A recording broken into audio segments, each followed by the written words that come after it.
Okay, so magandang araw po muli. This is PM Max Channel. Kung di pa po kayo nakasubscribe, pakiclick naman ang subscription button sa ibaba at pakiclick na din ang notification bell sa gilid upang lagi kang updated tuwing may bago tayong video na ilalabas. Muli, narito na naman tayo para sa isang edisyon ng ating PNP NAPOLCOM Exam Review Question and Answer portion nang sa ganon ay makatulong sa inyo kahit papaano. Ang topic natin for today is police operation. This subject is covered in the promotional examination for police officers and senior police officers o yung 3rd class and 4th class police officer exam. This can also serve as a guide for those taking up the PNP entrance examination. So, huwag na nating patagalin, umpisa na natin. What are the two basic functions of a police officer? A. To prevent crimes and maintain peace and order. B. To enforce the law and investigate crimes to bring offenders to justice. To ensure public safety and internal security. To serve and protect and to observe human rights and dignity of persons. To exercise maximum tolerance and refrain from using unnecessary force during police operations. Two basic functions of a police officer: to serve and protect and to observe human rights and dignity of persons. Which category of police operations include search and rescue operations, fire drills, earthquake drills, and similar operations which are geared towards the promotion of public safety, law enforcement, internal security operations, special police operations, public safety operations, or letter E, intelligence operations? The answer is letter D, public safety operations. This type of police operation includes service of warrant of arrest, implementation of search warrant, anti-illegal gambling operations, anti-illegal drugs operations, anti-kidnapping, anti-carnapping, and similar operations. A. Scene of the crime operation. B. Investigation operation. C. Special police operation. D. Law enforcement operation. Or E. Public safety operation. The answer is letter D, law enforcement operation. Number 4. This police operation includes surveillance operation, counterintelligence, intelligence assessment, and similar police intelligence operation conducted to gather information related to security, public safety, and order. A. Scene of the crime operation, investigation operation, special police operation, law enforcement operation, or D. Public safety operation. Answer is B. Investigation operation.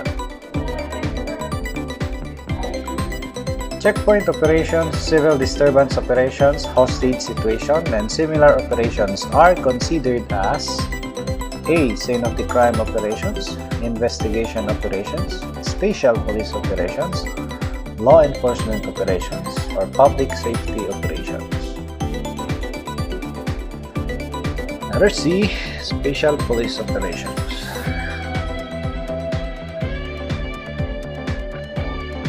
Which is not a law enforcement operation? A. Anti-illegal gambling operations. B. Anti-illegal drugs operation.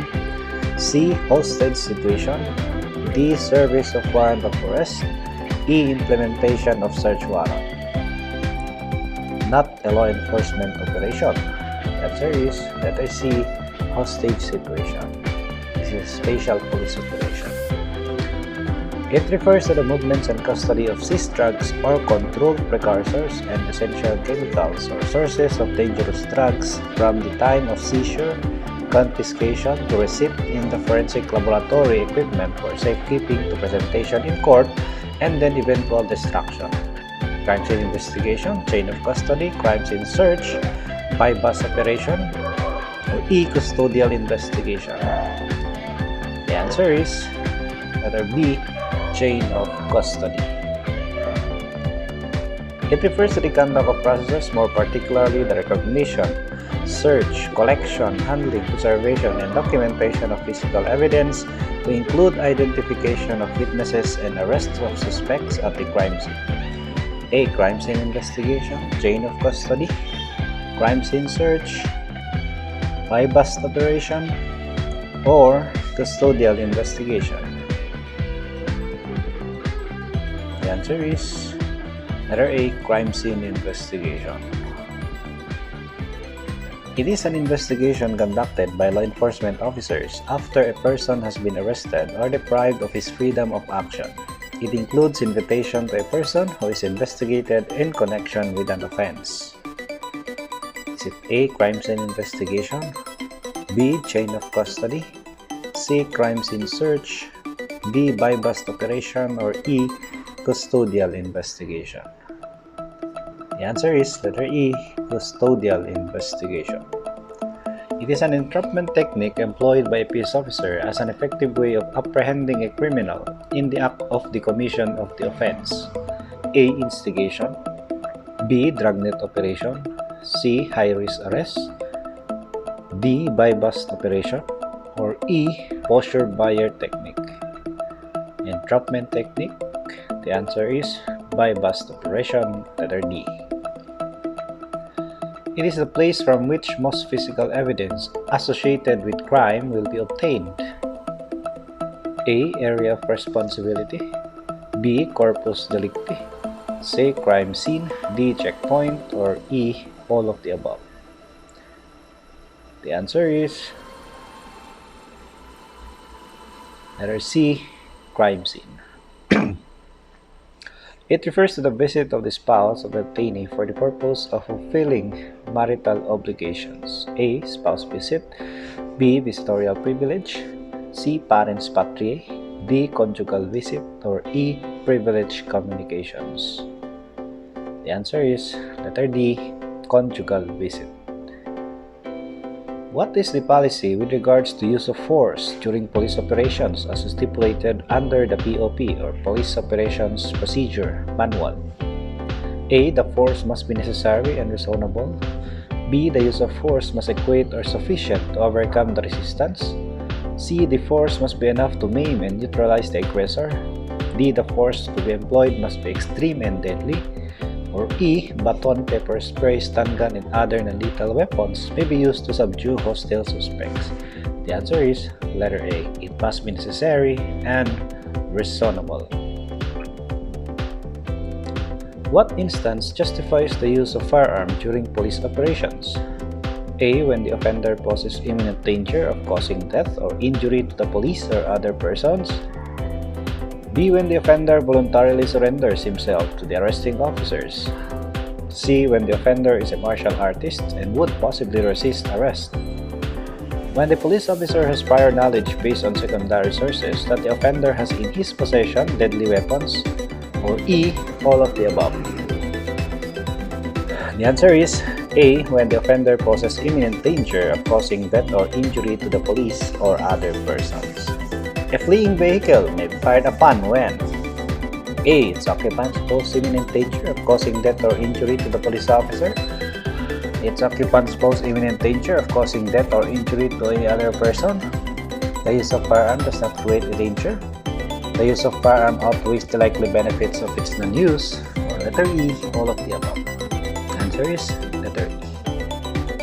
What is submitted by police officer fires his service firearm or weapon during confrontation with an offender which shall contain all the circumstances necessitating the use of his firearm?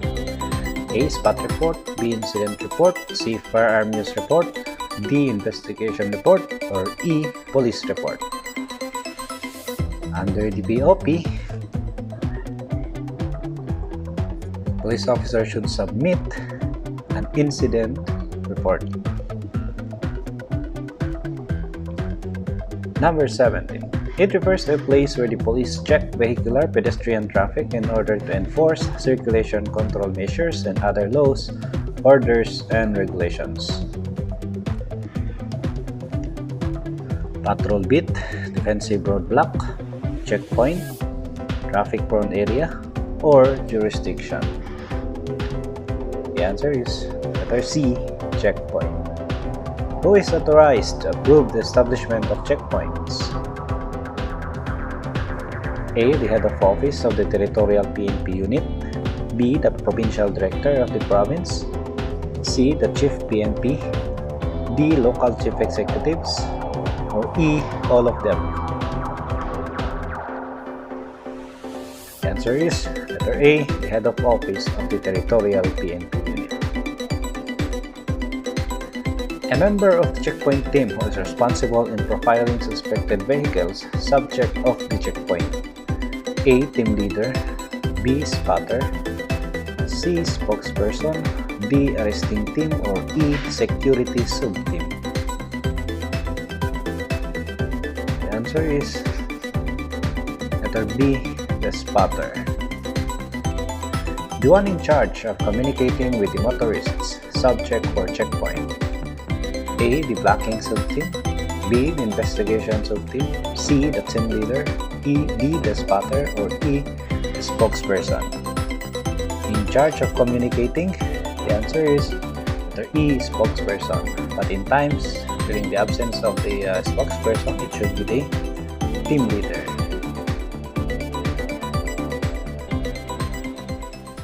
Okay, that's all. Thank you for listening.